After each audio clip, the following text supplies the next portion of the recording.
Connectez-vous, connectez-vous, connectez-vous, connectez-vous. Voilà, mettez-vous en ligne, mettez-vous en ligne, mettez-vous en ligne. Connectez-vous, connectez-vous, connectez-vous. Partagez le direct, partagez le direct, partagez le direct, partagez le direct. Voilà, partagez le direct. Partagez-le massivement, partagez-le massivement, partagez-le massivement. On se laisse. Partagez le direct, on se laisse en même temps. Partagez le direct, on se laisse. En même temps, mieux.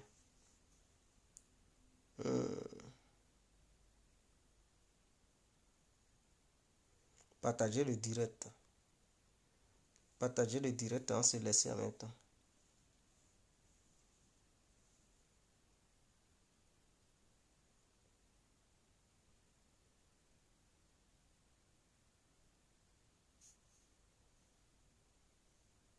Partagez le direct. Partagez-le, partagez-le, partagez-le.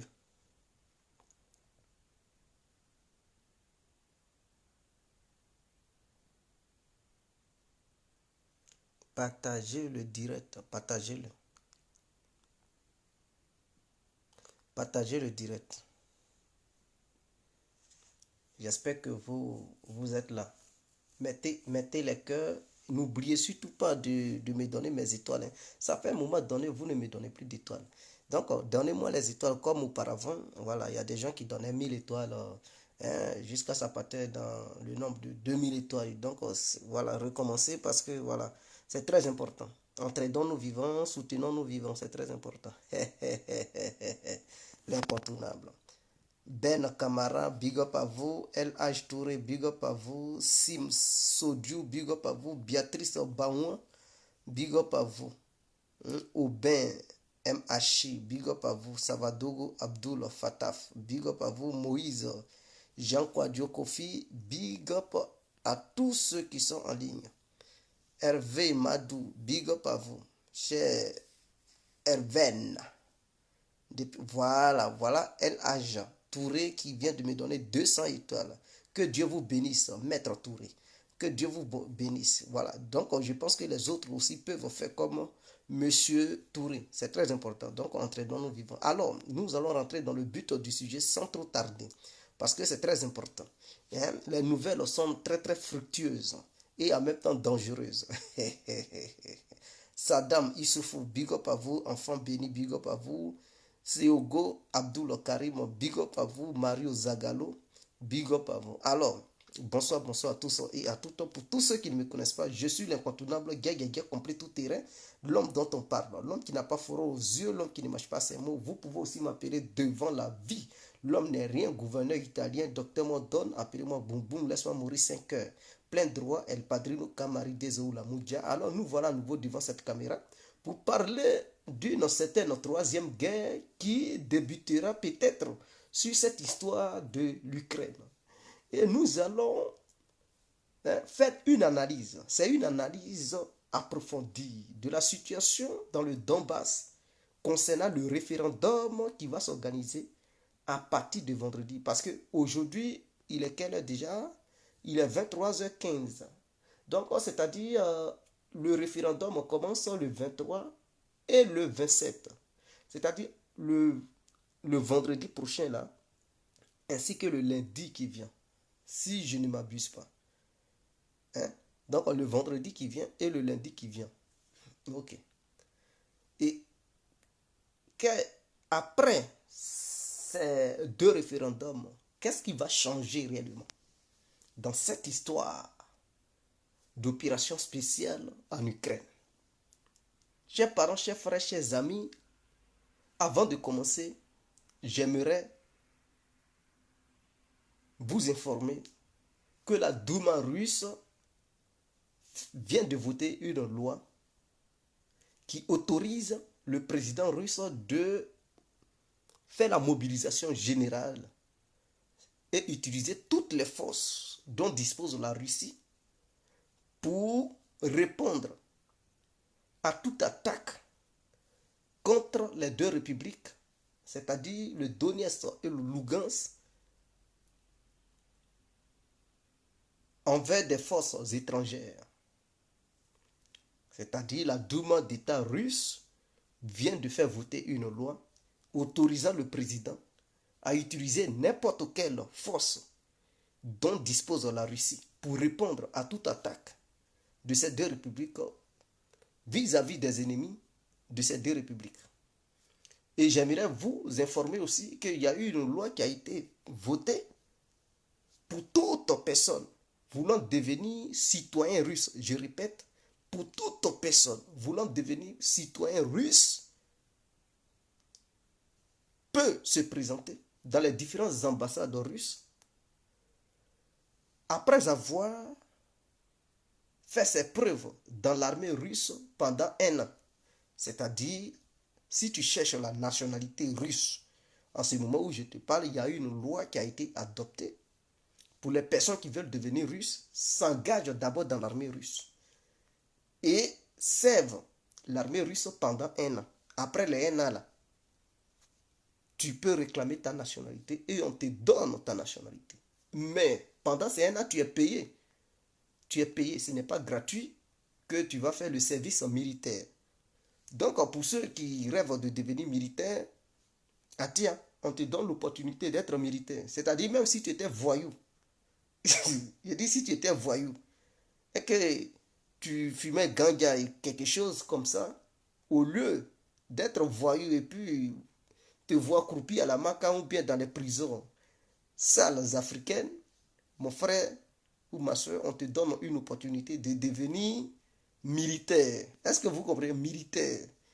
Et ce n'est pas dans n'importe quelle armée du monde. C'est la deuxième puissance militaire du monde. On te dit, tu peux devenir militaire. Et ensuite, tu peux avoir la nationalité de ce pays une fois que tu aurais servi au sein de l'armée de ce pays pendant un an. Donc, voici l'information que je tenais à faire passer à tous les Africains. Et donc, cela se passe dans les ambassades. Donc, dans ton pays, là, s'il y a une ambassade russe, tu te rends là-bas. Tu dis, oui, tu veux servir l'armée russe. L'ambassadeur va voir avec toi. Donc, ne m'envoyez pas de messages. Tout se passe au sein des ambassades, hein, et au sein des consulats russes. Voilà, c'est très important. Donc, l'information est lâchée. Alors, qu'est-ce que ça va changer? Parce que je tiens à vous signaler qu'il y aura des référendums. Et les référendums dans 4 régions différentes. Oui, il y a 4 régions que la Russie occupe. La région de Lugansk, la région de Donetsk, la région de Zaporozhye et la région de Kherson. Donc voici les 4 régions, hein, que contrôle la Russie. Ce qui fait à peu près 20 à 19%, hein, du territoire ukrainien, ainsi que 22% de la population ukrainienne. Donc c'est pas peu quand même. Voilà. Donc ces différentes régions, c'est-à-dire les gouverneurs, on peut les appeler gouverneurs, ce qu'on appelle président. Bon, ces différentes régions, chaque région a un gouverneur. Donc les gouverneurs de ces régions ont trouvé bon de se rallier à la Russie parce que être un État autonome avec toutes ces sanctions, cela ne peut pas leur profiter. Être un État autonome avec leur passeport à part, cela ne peut pas leur profiter. C'est-à-dire, s'ils ne sont pas reconnus à travers le monde, mais s'ils décident, bon, eux, ils veulent avoir leur propre passeport. Leur passeport ne pourront jamais leur permettre de voyager. Parce que si tu n'es pas reconnu, ton passeport peut aller où? Tu n'auras pas, hein, il n'y aura pas d'être des ambassadeurs dans votre secteur et tout ça. Et donc, ce qui va faire qu'il n'y aura pas de diplomatie. Puisqu'il y a beaucoup de sanctions et certains pays sont réticents à les reconnaître et consorts. Donc, pour survivre, pour pouvoir voyager,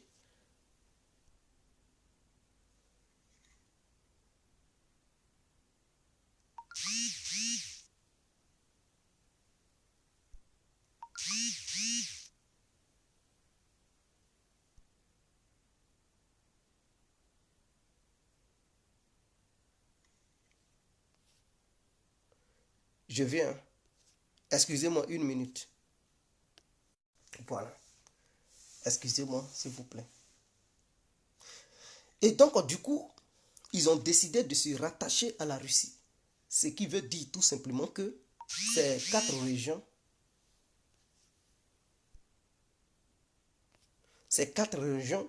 vont faire partie du territoire russe. Elles seront des régions intégrées au sein de la Fédération de Russie. Et même si, soi-disant, la communauté internationale, mais qui est la communauté internationale? La communauté internationale, c'est l'Europe. C'est l'Europe qui se fait appeler communauté internationale. Est-ce que vous comprenez? Maintenant, la communauté internationale ne se limite pas à l'Europe. C'est le monde entier qu'on appelle communauté internationale. Maintenant, eux, Européens, s'ils ne veulent pas reconnaître hein, l'annexion de ces parties-là, mais ça n'engage que. Mais aux yeux de Moscou, ces parties, c'est-à-dire ces quatre régions de l'Ukraine qui vont intégrer la Russie, seront considérées comme un territoire russe. Est-ce que vous comprenez? Donc c'est un engagement que la Russie prend vis-à-vis de ses alliés et vis-à-vis du monde entier. Je dis bien, ça sera un engagement politique, militaire, diplomatique, sur tous les plans que la Russie va prendre. Le fait de dire qu'elle accepte à intégrer ces quatre régions au sein de la Fédération de Russie, ce qui sera aux yeux de Moscou comme une terre russe, une partie intégrante de la Russie. Et donc, quiconque lancera une offensive sur ces différentes régions sera interprété aux yeux de Moscou comme une attaque directe envers la Fédération de Russie. Est-ce que vous comprenez la logique? C'est-à-dire, les Occidentaux disent, eux, ils ne reconnaissent pas. Est-ce que vous comprenez la logique? Eux, ils disent non, c'est cette région, c'est-à-dire ces régions-là, appartiennent à l'Ukraine et que la Russie doit quitter le territoire ukrainien, y compris même la Crimée. La Russie doit respecter les frontières qui avaient été tracées depuis les années 91, après la chute du mur de Berlin. Je dis après la chute de l'Union soviétique. Les frontières qui avaient été tracées, la Russie doit les respecter. Et donc, la Russie doit quitter le Donbass, doit quitter dans la région de Kherson, dans la région des Zaporijia et même dans la Crimée. Okay. Les Russes, ils disent que la Crimée fait partie de la Russie. Ils ont même fait un pont, le plus long pont de l'Europe. En dehors de ça, les Russes ont investi beaucoup en Crimée. En dehors de ça, dans le Donbass et les quatre régions, il y a des russophones qui, eux, ils demandent l'aide de la Russie pour les protéger vis-à-vis des Ukrainiens et les forces de l'OTAN. Parce que partout où il y a les russophones, ce n'est pas eux tous qui ont demandé l'aide de la Russie. Vous devez le savoir. Kharkiv, par exemple, n'a pas demandé l'aide de la Russie. Odessa n'a pas demandé l'aide de la Russie. Kiev n'a pas demandé l'aide de la Russie. Les deux régions qui réclamaient l'aide de la Russie, c'est Lugansk et Donetsk. Mais suite à l'opération spéciale, bon, la Russie a ajouté quand même quelques régions. Et ces régions-là sont prêtes à intégrer maintenant la Fédération de Russie. Mais les autres régions où il y avait les russophones n'ont pas demandé l'aide de la Russie. Il faudrait que ça soit clair. Donc là où on ne t'a pas appelé, il ne faut pas confisquer pour dire coûte tu vas rester là-bas. Si tu t'entêtes à vouloir rester là-bas, tu vas payer cher. Voilà pourquoi si Kharkiv n'a pas été défendu comme il se faut, c'est parce que les gens de Kharkiv n'avaient pas demandé réellement l'aide de la Russie vis-à-vis des Ukrainiens et des forces de l'OTAN. Mais là où les Russes ont été sollicités de venir les aider, la Russie ne peut jamais les laisser tomber. Et donc, ce référendum qui aura lieu à partir du vendredi, qui sera validé par la Fédération de Russie, qui dira qu'à partir de maintenant, nous reconnaissons ces quatre régions comme des régions indépendantes qui veulent intégrer au sein de la Fédération de Russie. Et donc, la Russie accepte à ce que ces régions fassent partie de la Russie. Et donc, à partir de maintenant, ces régions appartiennent à la Russie. Et ces régions sont considérées comme terres russes. Donc, c'est un engagement vis-à-vis du monde entier. Est-ce que vous comprenez? Donc, imaginons que la Russie décide d'accepter l'intégration de ces régions au sein de sa patrie. Et en même temps, les forces de l'OTAN qui soutiennent l'Ukraine lancent une offensive et attaquent ces régions, occupent ces régions. C'est comme si la Russie laissait l'Ukraine et les forces de l'OTAN occuper un territoire russe. Est-ce que vous comprenez la logique? Donc, aux yeux du monde entier, ça sera vu comme une Russie qui est faible. Et que ça donnera aussi le courage aux membres de l'OTAN d'aller encore occuper d'autres villes russes sur le territoire russe. Puisque si la Russie reconnaît ces territoires, et que eux, malgré cela, ils disent, bon, aux Ukrainiens, allez-y seulement, occuper, lancer des attaques pour que vous puissiez occuper ces villes. Et que la Russie laisse faire, mais vis-à-vis du monde entier, c'est une honte pour la Russie. Et c'est une faiblesse pour la Russie. Il n'y aura pas de justificatif vis-à-vis de Moscou pour dire, bon, on laisse, non. Vous avez dit aux yeux du monde entier que non, ce sont des territoires russes maintenant. Pourquoi vous laissez les membres de l'OTAN et l'Ukraine occuper ces villes? Donc, ça sera un engagement vis-à-vis devant le ciel, devant la terre et devant les hommes. Donc, la Russie ne peut pas accepter que ces villes soient attaquées, une offensive soit lancée sur ces régions pour occuper ces régions. Est-ce que vous comprenez? Et donc, ce qui revient à dire que, bon, peut-être il peut y avoir quelques attaques, des missiles, quelques attaques ou bien des attentats sur dans ces régions, mais une attaque massive avec les forces de l'OTAN qui soutiennent l'Ukraine sur ces régions, ça sera considéré vis-à-vis de Moscou comme une agression contre sa nation. Alors, la riposte sera claire. D'où la loi qui a été votée au sein de la Douma, qui donne l'ordre au président de la République. Est-ce que vous comprenez? De faire la mobilisation générale et de lancer une contre-attaque de grande envergure contre l'Ukraine, déclarer la guerre, c'est-à-dire si jamais ces différentes régions sont reconnues et que ces régions sont attaquées, la Russie a le plein droit de se défendre et donc ce qui donne le pouvoir au président russe de déclencher une guerre maintenant face à l'Ukraine. Donc déclencher une guerre, ça veut dire mobiliser toutes les forces russes avec toutes les armes dont elles disposent, avec tous les êtres humains qu'elle a, à aller attaquer l'Ukraine et aller même faire tomber le régime de Kiev. Est-ce que vous comprenez? Donc, c'est sur ça, ça se joue.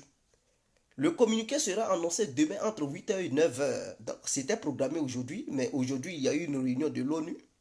Et eux tous, ils attendaient ça. Mais ça a été déjà préenregistré. Poutine ne veut pas parler avant eux. Donc, il attend. Quand ils vont finir de parler, lui, demain, il va intervenir. Et donc, demain, entre 8h et 9h, Poutine va déclarer ce qu'il veut déclarer. Donc, attendons voir parce que ça va changer les donnes. Ça va changer totalement les données sur le terrain. Ça va modifier les rapports de force. Ça va modifier réellement parce que les Occidentaux vont faire très attention. Ils vont faire très attention. Dans le cas contraire, s'ils ne veulent pas faire attention.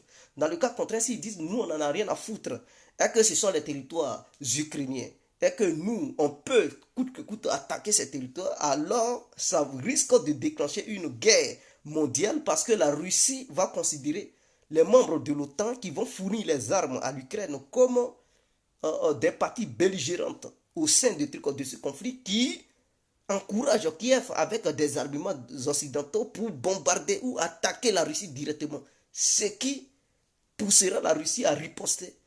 Peut-être en frappant des regroupements dans des pays membres de l'OTAN pour que ça dégénère.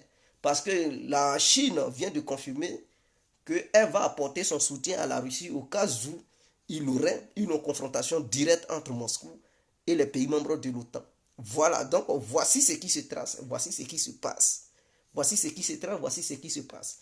Aujourd'hui, Emmanuel Macron a essayé de rentrer en contact avec Poutine pour parler avec lui, afin d'annuler le référendum, mais Poutine a refusé de prendre son appel. Parce que récemment, hier, il y a eu des armes françaises qui ont été utilisées pour tuer des gens, des civils, dans la région de Donetsk. Et donc, Poutine est remonté. Et c'est ce qui a été la ligne rouge. Après la mort de ces gens, c'est ça. C'est ça qui a poussé la Russie à demander l'intégration rapide de ces différentes régions au sein de la Fédération de Russie, afin que la Russie puisse avoir des arguments solides vis-à-vis du monde entier et utiliser hein, toutes ces forces nécessaires pour lancer une attaque de grande envergure. Et donc, il y a une guerre générale qui se prépare contre la Russie. Donc, après l'annexion, si ces partis sont attaqués, la Russie a le plein droit maintenant de dire on nous attaque. Et donc, mobilisons-nous pour donner une réponse forte à l'OTAN. Donc, voici un peu l'argumentaire de Poutine. Non, Mariupol n'est pas une région. Mariupol fait partie de la région de Donetsk. Voilà. Mariupol fait partie de la région de Donetsk. Mariupol n'est pas une région. Mariupol fait partie de la région de Donetsk. Il y a Lugansk. Donc, quand on dit une région, il y a plusieurs villes dans la région. Voilà. Une région, c'est un grand truc. Il y a plusieurs villes. Donc, Donetsk, c'est la région de Mariupol. Ça fait partie de Mariupol. Et Lugansk, c'est là-bas, il y a Lysychansk et tout ça. Là. Il y a plusieurs villes là-bas. Et puis, il y a Zaporozhye. Il y a plusieurs trucs qui font partie des Zaporozhye. C'est à Zaporozhye se trouve Melitopol. Donc, la ville de Melitopol se trouve dans la région des Zaporozhye et tout ça. Et il y a Kherson. Donc, la ville de Kherson englobe plusieurs villes aussi. Donc, voici un peu. Donc, il y a 4 régions qui sont occupées. Et ces 4 régions-là seront annexées. Ce qui changera le visage de la guerre.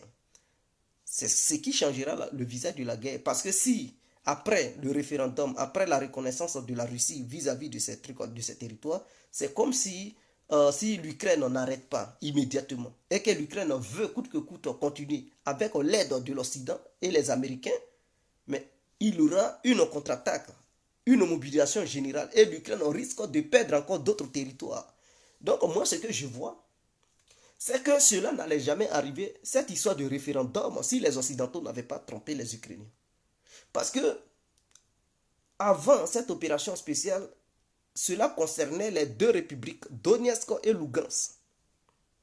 Et les 2 républiques, ils n'étaient pas libérées totalement. Hein. Lugansk n'était même pas libéré. Il y avait une petite partie que les séparatistes contrôlaient et l'autre, une petite partie. C'est-à-dire, même à Mariupol, Melitopol, Kherson, Zaporozhye, tout ça là, c'était contrôlé par les Ukrainiens.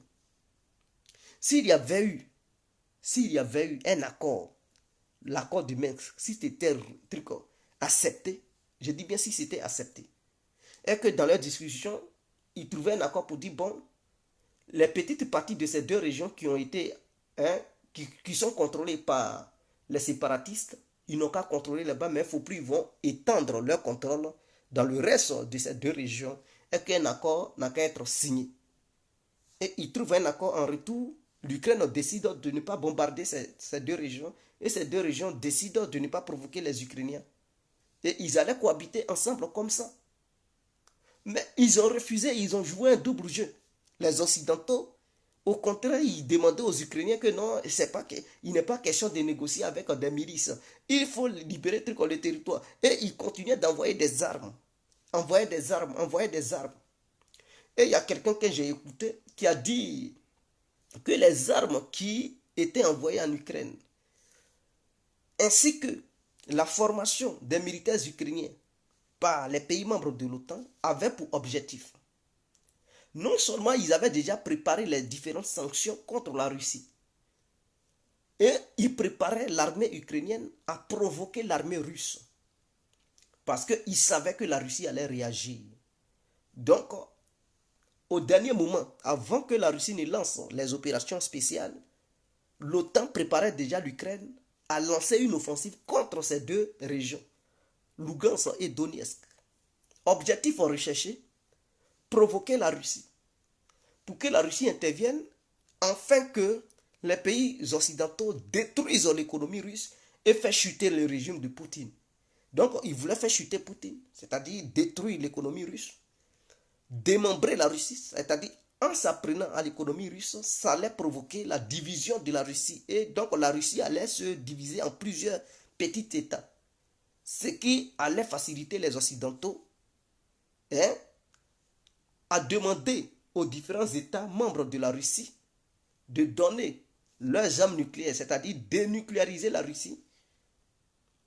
Et donc la Russie n'allait plus être une deuxième puissance mondiale, puisque l'économie russe, quand ça allait être détruit, la Russie n'allait plus avoir les moyens. Ce qui allait pousser les peuples, hein, les Occidentaux, les services de renseignement occidentaux, allaient pousser les gens qui habitent dans les différentes régions russes de se révolter pour réclamer leur indépendance.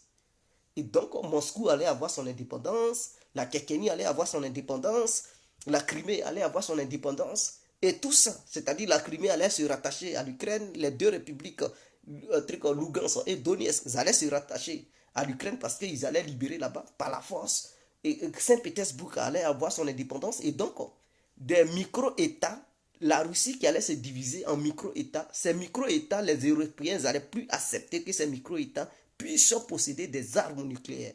Et donc les armes nucléaires russes allaient être dénucléarisées, ils allaient dénucléariser ces micro-États. Et donc ils allaient dire, bon, pour qu'on puisse vous aider, pour revenir dans l'économie du monde, nous vous demandons de vous dénucléariser, donnez vos armes nucléaires, en retour, on vous promet la sécurité, on ne va pas vous attaquer, ceci, cela. Et chaque État, on va financer chaque État à se développer et à s'émanciper au nom de l'Union européenne et au nom du truc, de la politique globale, la politique atlantiste. Et donc, voilà le calcul qu'ils avaient fait. Et ils ont promis aux Ukrainiens que la Russie allait tomber. Et que c'était les hydrocarbures qui permettaient à la Russie de survivre. Et que sans ça, la Russie n'était rien. Et qu'en enlevant la Russie dans le système SWIFT, ça allait pénaliser la Russie totalement. Et en empêchant les banques russes de commercialiser, hein, avec les banques, le reste des banques du monde, ou bien acheter des trucs, des avoirs, hein, les occidentaux, ainsi qu'un truc américain, ou en empêchant la Russie d'utiliser le dollar et l'euro, ça allait faire chuter l'économie russe. Et Poutine, non seulement il allait tomber, mais la Russie allait se transformer en micro-État. Donc, ils étaient sûrs de ça. Et donc, les dirigeants ukrainiens, ils étaient conscients de cette histoire. Donc, c'était un coup préparé. Vous comprenez? Donc, les Occidentaux, ils étaient sûrs de ça. Voilà pourquoi ils menaçaient la Russie. Pour dire, si jamais vous intervenez en Ukraine, on va détruire votre économie. Ce que vous n'avez jamais vu, vous allez voir ça. Et Bruno Le Maire, il a pris la parole en disant que l'économie russe, ils vont déclarer une guerre totale contre la Russie pour détruire l'économie russe. Donc, ils étaient sûrs de leur coup. Mais ils n'avaient pas prévu une opération spéciale de longue durée de la part de la Russie. Parce qu'ils étaient sûrs qu'après ces sanctions-là, la Russie tombait. La Russie ne pouvait plus continuer les opérations. L'armée russe allait s'effondrer. Les soldats russes allaient déserter. Ils n'allaient plus avoir d'argent pour payer les soldats russes. Et donc, du coup, eux-mêmes, ils allaient fuir le Donbass. Ils allaient fuir, hein, les parties que la Russie contrôle. Ils allaient fuir là-bas. Ils allaient disparaître. Les Occidentaux allaient les recruter. Tous ceux qui étaient scientifiques russes, ils allaient fuir pour venir en Europe. Et chacun allait prendre sa part pour renforcer la dissuasion. Et donc, résultat, ce qu'ils allaient faire par la suite, c'était d'aller combattre maintenant la Chine.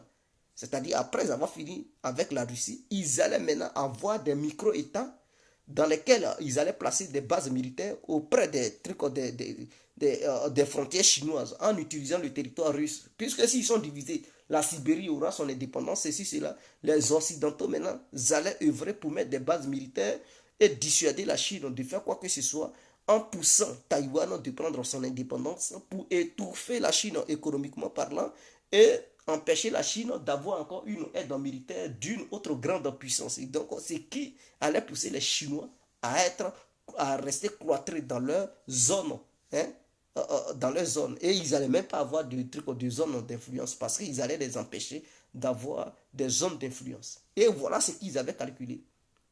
Malheureusement pour eux, Poutine avait déjà vu ce coup de loin. Et donc lui aussi, il avait placé ses pions.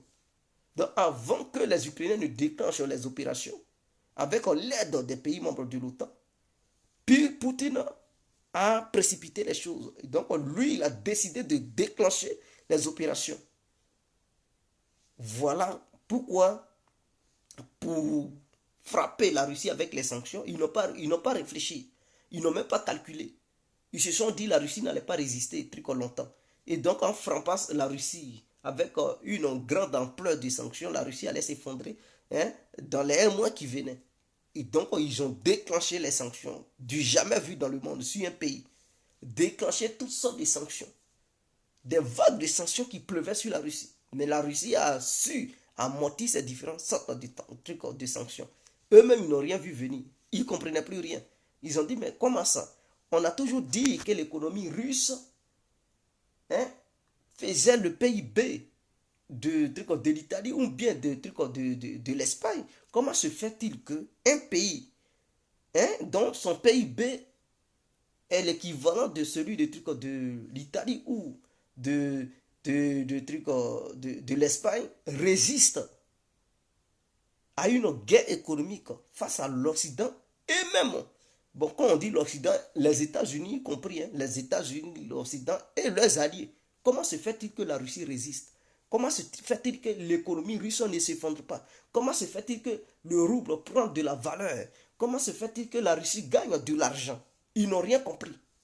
Et que ça prend du temps, ils ne comprennent rien. Ils ont dit, ah mais, donc les sanctions sont inefficaces vis-à-vis de la Russie. Au contraire, on enrichit la Russie avec la vente de ces hydrocarbures. Même nous, qui ne payons plus assez, mais la Russie réussit à livrer ces hydrocarbures à travers le monde. Et donc, nous enrichissons la Russie. Voilà d'où cette histoire de vouloir plafonner le prix des hydrocarbures. Et les Européens avaient fait une réunion, ils voulaient fixer un prix pour ne pas que les prix des hydrocarbures, hein, de l'énergie varient, en fait. Donc, eux, ils allaient décider, les Occidentaux, pour dire, bon, à partir de maintenant, le prix du gaz, c'est au moins 50 euros le kilowattheure. Le prix du pétrole, c'est 60 euros le baril. Et eux, ils allaient décider comme ça. Pendant ce temps, eux, ils ne produisent rien. Ils produisent aucune énergie, ils produisent aucun pétrole. Ils ne produisent pas de gaz, ils ne produisent pas de pétrole, mais eux, ils voulaient fixer les prix. Et c'est quand Poutine leur a menacé pour dire, si jamais vous plafonnez les prix, je ne vous donne plus de trucs de gaz, je ne vous donne même plus de pétrole. Je coupe ça avec vous, je vais vendre ça à ceux qui vont payer ça au prix que moi je vais fixer. Et donc ils ont vu directement une menace, ils ont dit, bon, ils renoncent. Voilà pourquoi ils ont renoncé. Voilà pourquoi ils ont renoncé, parce que l'Allemagne a fait comprendre que si la Russie coupe directement, l'Allemagne risque de sombrer. Or, l'économie allemande, celle qui tient l'Europe, qui permet à l'Europe de résister. Donc, si la Russie frappe fort, l'Allemagne risque de s'écrouler. Et donc, quand ils ont vu ça, ils ont dit non, on retire ça. On ne va plus aller sur ce terrain. Sinon, ils étaient prêts à aller sur ce terrain. Mais Poutine a menacé pour dire, dès que je coupe tout avec vous. Parce que malgré vos sanctions, je continue à vous donner du gaz et puis du pétrole. Mais si vous allez sur ce terrain, je bloque tout, je ne vous donne plus même 1 mm3. Vous n'allez plus avoir ça. Donc du coup, ils ont fait un truc comme machine arrière. Voilà pourquoi ils ont coupé ça. Voilà pourquoi ils n'ont pas pris cette sanction en fait. Pour donner les étoiles, là, regardez en bas où il y a les cœurs et tout. Hein, quand vous commentez là, il y a des cœurs dans certains endroits. Mais regardez à côté aussi, il y a des étoiles. Vous cliquez sur étoile, vous suivez les instructions et tout. Donc c'est tellement simple. Kogi, Alfred ou c'est tellement simple et tout.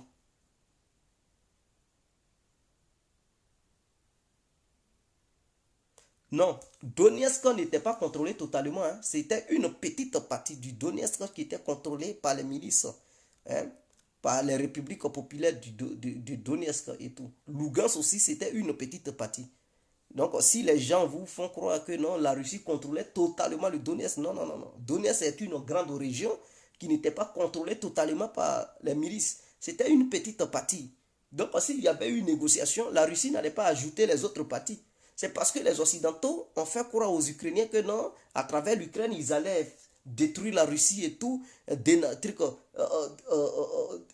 dénucléariser la Russie et utiliser la Russie pour combattre la Chine. Malheureusement, dans leur calcul, ça ne s'est pas bien passé.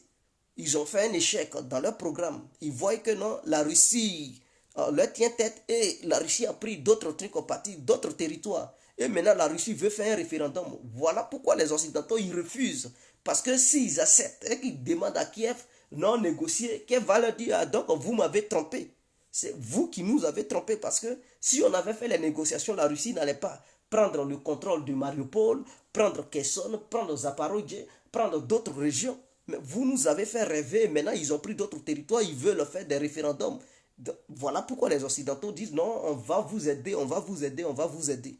Mais dans leur histoire de vous aider, là, où est-ce que ça va amener le monde? Voici la question. Parce qu'une fois ces référendums, mais la Russie va considérer ces parties comme son territoire et la Russie ne pourra jamais accepter qu'une offensive soit lancée sur ces territoires pour être récupérée. C'est comme s'il prenait une partie de la Russie. Donc aux yeux de Moscou, il y aura une mobilisation générale qui permettra à la Russie de déclarer la guerre à l'Ukraine. Et donc déclencher une guerre à l'Ukraine, c'est-à-dire tous les militaires russes se mettent en truc, se mettent dans le mouvement. Ce qui va faire, parce que jusqu'à aujourd'hui, la Russie n'a pas encore déclaré de guerre à l'Ukraine. Malgré qu'elle sait que l'Ukraine est aidée par les forces de l'OTAN, toutes les armes qui viennent, les militaires, membres de l'OTAN qui viennent, ils sont nombreux, ils viennent, et on les appelle milices, on sait que ce sont les militaires de l'OTAN, des conseillers, le renseignement en matière de satellites, d'avions, ils donnent tout à l'Ukraine. Et même ils pilotent ça. La Russie sait. Mais jusqu'à présent, elle a toujours gardé son sang-froid. Elle a toujours gardé son sang-froid. Elle n'a même pas encore frappé les bâtiments administratifs de Kiev. Est-ce que vous comprenez ça? Ça veut dire que ce n'est pas encore de la guerre. La Russie n'a jamais frappé la résidence du président ukrainien. Elle n'a jamais attaqué le palais présidentiel. Elle n'a jamais attaqué la maison des députés. Elle n'a jamais attaqué les bureaux où les militaires ukrainiens s'asseyent pour prendre les décisions à Kiev. Jusqu'à présent, elle n'a pas encore attaqué ça. Elle n'a pas encore voulu faire du mal à Zelensky. Zelensky même, il se déplace, il vient sur les fronts. Mais vous pensez que les Russes, on ne le voit pas? Ils le voient. Ils voient Zelensky et ses amis. Mais ils n'ont jamais voulu le neutraliser. Sinon, il suffit, garde d'école ne suffit pas. Il suffit d'envoyer un missile. Et puis c'est fini.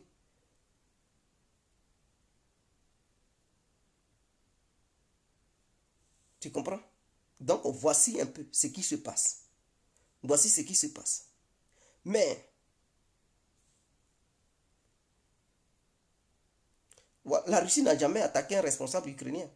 Mais ça pourra changer si les référendums ont lieu et que l'Ukraine, soutenue par l'OTAN, tente d'attaquer en ce moment-là. Ça va déclencher une guerre généralisée. Et dans une guerre, on cherche à capturer le chef de l'État. Et là, la vie de Zelensky sera en danger. C'est à ce moment-là, les Russes vont vouloir éliminer Zelensky. Donc voici un peu. Jusqu'à présent, ils n'ont jamais menacé Zelensky, ils n'ont jamais menacé Zelensky. Mais il se peut que, suite à ces référendums, ils menacent directement Zelensky si jamais il attaque. Et donc, soit les Occidentaux s'arrêtent là, ils demandent à l'Ukraine pour dire, ah, le terrain commence à être miné. Ça commence à être difficile, on ne peut plus vous fournir des armes pour attaquer ces territoires parce que ça peut dégénérer, ça peut aller plus loin. On ne veut pas une guerre généralisée avec la Russie. Et donc, si c'est le cas, négocions. Et ils entament les négociations. Soit les Occidentaux, ils disent, bon, nous là, on s'en fout. Vous avez fait des référendums, on n'en a rien à foutre. Nous là, on va aider les Ukrainiens à libérer ces territoires. Et ils continuent à attaquer. En ce moment-là, ça va dégénérer. Parce que la Russie ne pourra pas accepter de subir les attaques des Occidentaux pendant longtemps. Donc, dans ces temps-ci, les autorités russes ont convoqué l'ambassadeur français pour lui faire comprendre que trop c'est trop, la livraison des armes françaises vis-à-vis de l'Ukraine, trop c'est trop. Et qu'ils ne peuvent pas accepter indéfiniment à voir la France à livrer toujours des armes. et que l'ambassadeur n'a qu'à aller dire ça aux autorités françaises. Parce que la Russie ne peut plus cautionner trop à regarder la France et les pays membres de l'OTAN à continuer toujours à envoyer des cargaisons d'armes à l'Ukraine. Ok. Comme c'est la France qui parle avec Poutine, souvent qui garde des trucs, donc c'est un message qu'ils vont passer à l'OTAN pour dire on vous a trop regardé, ça ne va plus continuer indéfiniment. À vous regarder toujours envoyer des armes et à soutenir l'Ukraine massivement, l'argent, armes et des soldats. On ne peut plus vous regarder aller sur ce ton. Donc la Douma a fait voter une loi pour permettre à la Russie de mobiliser les gens, mobiliser toutes ses forces et tout ce qu'elle a comme armée à débarquer en Ukraine et frapper une fois pour de bon. Et donc ça a été validé et tout. Et Poutine même, dans son allocution, ce qu'il allait dire aujourd'hui, il allait faire comprendre qu'une fois ces territoires annexés, et que ces territoires attaqués, si jamais il arrivait que ces territoires étaient attaqués, la Russie n'allait plus se contenter d'une opération spéciale, mais elle allait déclencher une guerre totale à l'Ukraine. C'est ce que Poutine allait annoncer. Voilà pourquoi Macron avait voulu rentrer en contact avec lui pour lui dire non, il faut annuler. Mais Poutine a refusé de prendre son appel. Il dit il ne parle pas à Macron. Et il a dit, voilà, le message va être diffusé demain. Donc demain, à 8h, entre 8h et 9h. Et donc après demain, le référendum commence. Le premier référendum et le lundi, ça prend fin. Donc on espère que les Occidentaux vont comprendre. Parce que là, ce n'est pas une question de recul, mais c'est une question de surenchère. Ça prend de l'ampleur et tout. Et d'autres disent non. D'autres disent non, c'est parce que la Russie est faible et qu'elle ne peut pas répondre militairement. Non, c'est pas ça. Dans la vie, il faut chercher toujours les raisons. Parce que les Russes ne comprendront pas pourquoi ils vont faire une mobilisation pour déclencher une guerre totale contre l'Ukraine et les pays membres de l'OTAN. Et donc, pour le faire, il faudrait qu'il y ait des arguments solides. Donc, Poutine va dire, ils attaquent notre territoire parce que dès lors que c'est reconnu par la loi russe, voté par les députés russes, voté, eux aussi votés par la population russe, et si ces députés russes certifient que ces territoires nous appartiennent, c'est comme si c'est le peuple russe qui a accepté ces territoires. Et donc, une fois ces territoires attaqués, c'est comme si les pays membres de l'OTAN et l'Ukraine attaquaient la Fédération de Russie. Et donc, n'importe quel citoyen qui était contre devient automatiquement un patriote. Et donc, du coup, il prendra les armes pour aller au front. Ce qui va changer le cours de la guerre. Et donc, dès lors que ça sera une guerre, les alliés de la Russie vont rentrer dans la danse. Parce que jusqu'à présent, c'est une opération spéciale. Donc, la Russie n'a pas besoin d'alliés. Mais dès lors que ça devient une guerre, alors les alliances commencent. Si les alliances commencent, puisque les Ukrainiens, eux, ils sont déjà dans l'alliance il y a longtemps, ils sont dans l'alliance, ils sont aidés, voilà. Les Occidentaux sont impliqués dedans, eux-mêmes, ils font des déclarations à longueur de journée. Poutine ne doit pas gagner, il doit perdre, on doit le battre, on doit le battre. Donc, il y a longtemps, eux, ils sont dans les rhétoriques, on doit le battre. Maintenant, si la Russie transforme ça en une guerre, en ce moment-là, la Russie aura droit à faire venir ses alliés pour participer. Et j'ai appris qu'il y a des avions cargo chinois depuis avant-hier qui quittent la Chine pour venir en Russie. Ça envoie des matériels de guerre et des trucs des soldats sur le territoire russe. J'ai appris ça.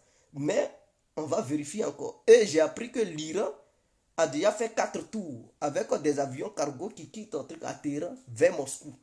Et donc on ne sait pas qu'est-ce que ça transporte, mais ce sont des cargos militaires qui quittent à Téhéran pour aller à Moscou. Il y a d'autres avions qui quittent en Chine pour débarquer à Moscou. Et d'autres ont dit que la Chine est en train d'envoyer des soldats sur le territoire russe pour participer aux opérations spéciales qui se passent en Ukraine. Donc ça, ce n'est pas encore certifié, mais j'ai vu ça quand même et j'ai entendu ça. Et est-ce que ce n'est pas ça parce que la Russie a eu une réunion avec Xi Jinping la fois passée? Quand ils se sont croisés, les deux ont fait une réunion. On parlait à huis clos. Qu'est-ce qu'ils ont dit? Quelle décision ils ont pris là-bas? Je n'en sais rien. Mais quand ils ont fini leur truc, il y a eu une réunion à huis clos entre Poutine et Xi Jinping.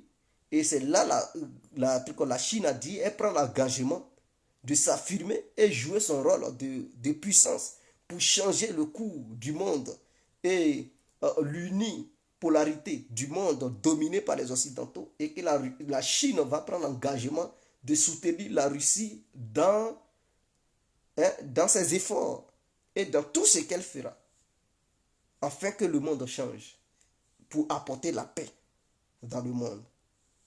Donc, on ne sait pas quelle décision ils ont pris. Et suite à ça, les avions chinois quittent en Chine pour débarquer en Russie. Ça fait les va-et-vient. D'autres ont dit que ça envoie des trucs, des armes et des militaires chinois. Donc, on ne sait pas qu'est-ce qui se passe réellement. Et c'est suite à ça que la Russie a dit, bon, elle va laisser les territoires. Et la loi est votée rapidement à la Douma pour dire, bon, la Russie a le droit de déclencher une guerre si jamais les Ukrainiens et les membres de l'OTAN continuent à attaquer ces territoires. Et en même temps, la Russie convoque l'ambassadeur français pour lui faire comprendre, de dire à la France que la Russie ne va plus continuer à accepter la livraison des armes vis-à-vis de la France envers l'Ukraine, ainsi que les autres pays membres de l'OTAN. Donc voici un peu ce qui se passe.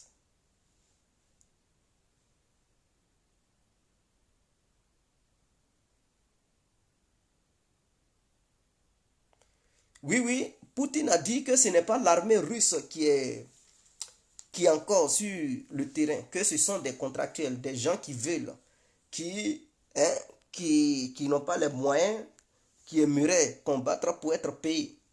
Et d'autres qui, voilà, des volontaires et tout, qui sont encore sur le terrain, qui combattent là-bas.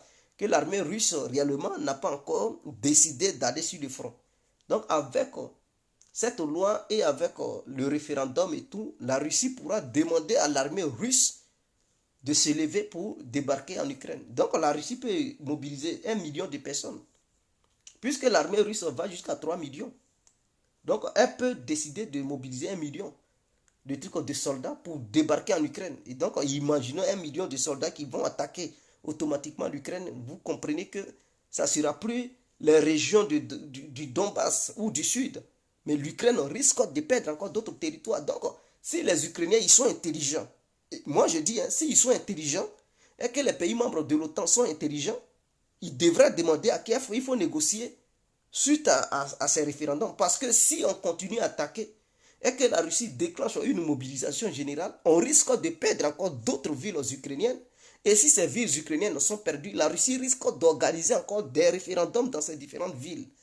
Et donc, il faut prévoir, il faut voir le danger de loin. Maintenant, s'ils sont têtus et que, oh, on va faire tomber la Russie, et qu'ils continuent dans leur bêtise, l'Ukraine risque de perdre une grande partie de son territoire. Et ils vont regretter. Et les Ukrainiens même, ils risquent même de faire du mal à Zelensky s'ils continuent sur ce volet-là. Donc, moi, c'est ce que je vois. S'ils n'arrêtent pas pour négocier et que la Russie déclenche une guerre réellement, avec une mobilisation, l'Ukraine risque de perdre.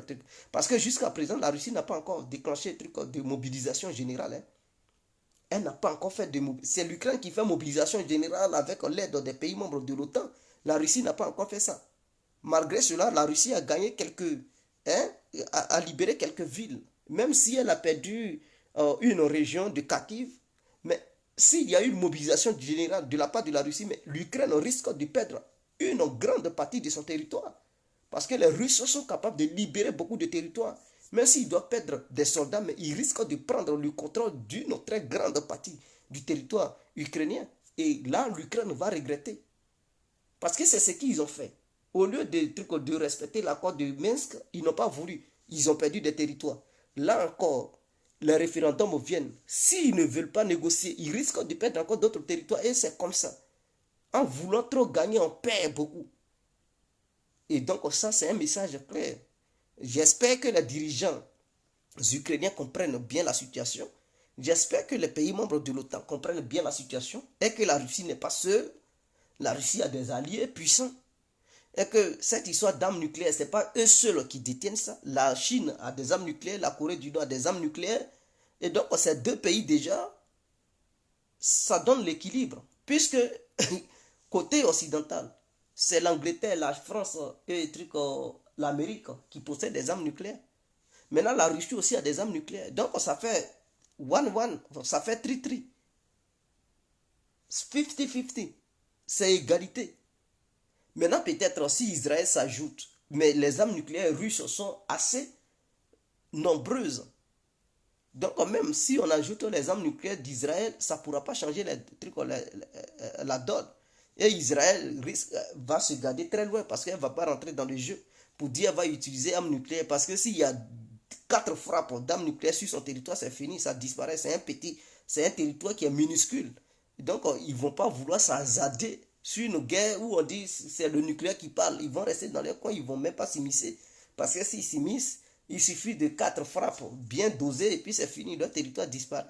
Parce les autres territoires, eux, ils ont des grands territoires, donc ils peuvent se permettre de faire n'importe quoi. Même si certaines villes sont détruites, ils peuvent vivre dans d'autres villes. Mais dès lors que tu as un petit territoire, il y a certaines choses que tu dois éviter. Même si tu as une armée puissante, tu peux riposter. Mais si on te frappe, 4 trucs bien dosés, tu risques de perdre totalement ton territoire. Et ton peuple ne pourra plus vivre sur ce territoire. Il va encore immigrer partout dans le monde. Et donc, il y a certaines choses qu'on évite. Tu peux être fort face à des États qui ne sont pas trop armés, qui ne sont pas nucléarisés. Mais face à des États qui sont nucléarisés, tu dois faire très attention.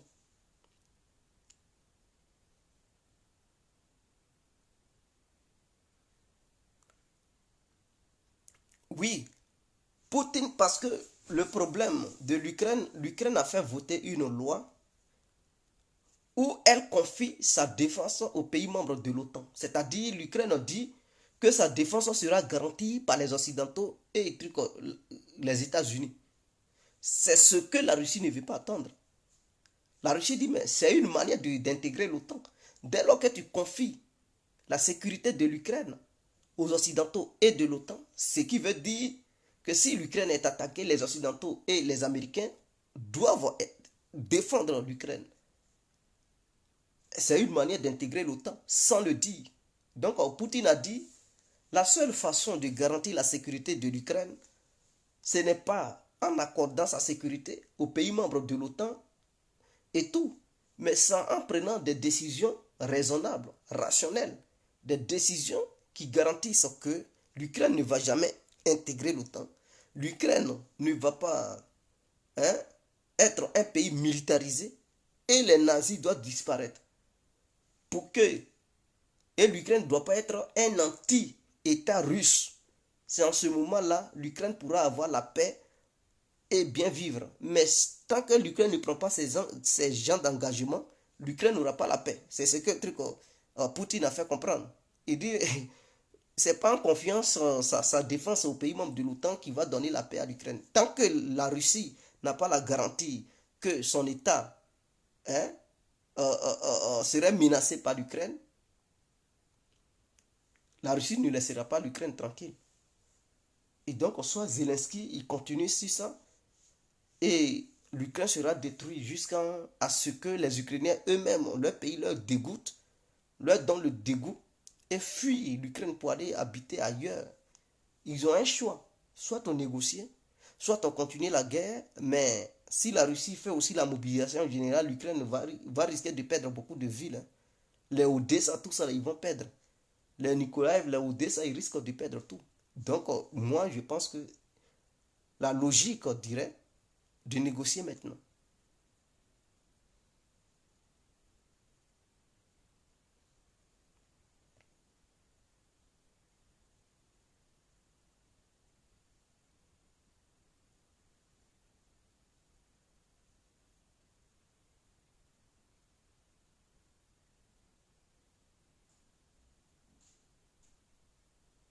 Donc, voici un peu ce qui se passe.